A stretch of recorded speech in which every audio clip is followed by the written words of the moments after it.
I think that every person that's looking to buy or sell should interview an agent. And we don't take on every single client. And I think that we do that for us, but we also do that for the client too. Personality, I believe, is a great component to the interviewing process. If you wouldn't hang out with that person or see them, if you wouldn't see that person in public and say, hey, good to see you, how are you? You know, how's the family? How's the kiddos? How's your dog? Whatever. If you wouldn't just generally want to have an interaction with that person outside of work, they probably wouldn't be a good fit for you.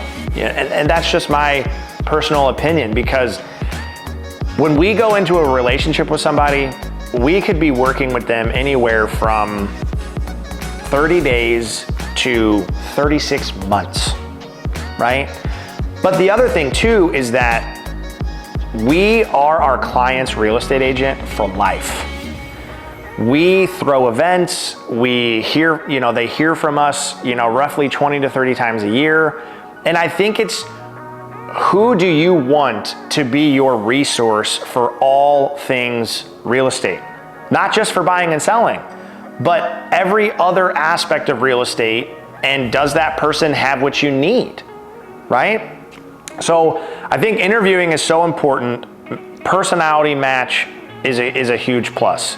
And also skill set, right?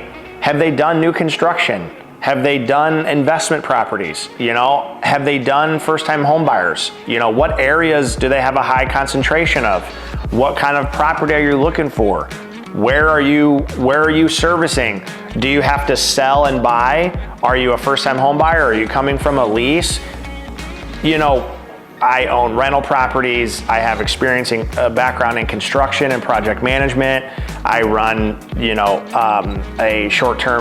my previous experience of short-term rentals, but I also own vacation rentals. And so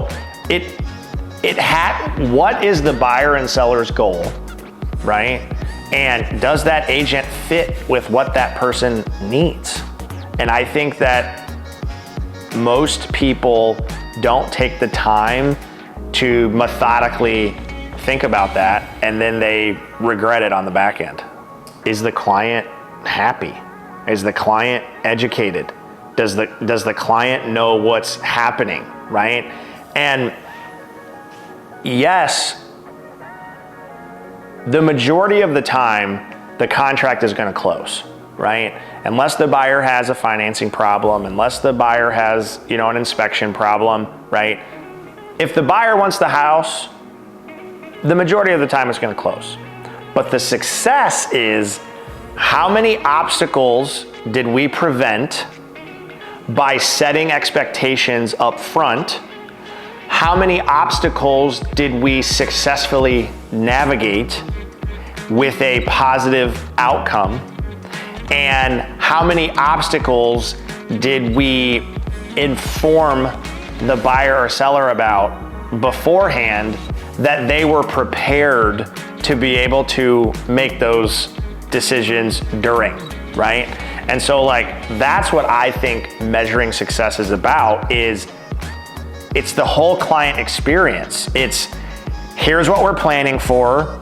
If it does come up, here's what's happening.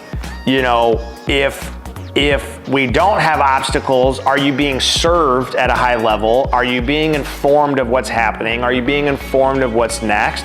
Basically, throughout the contractual side of things, I want them to go under contract, and then they show up to closing to sign papers and be like, Matt took care of everything.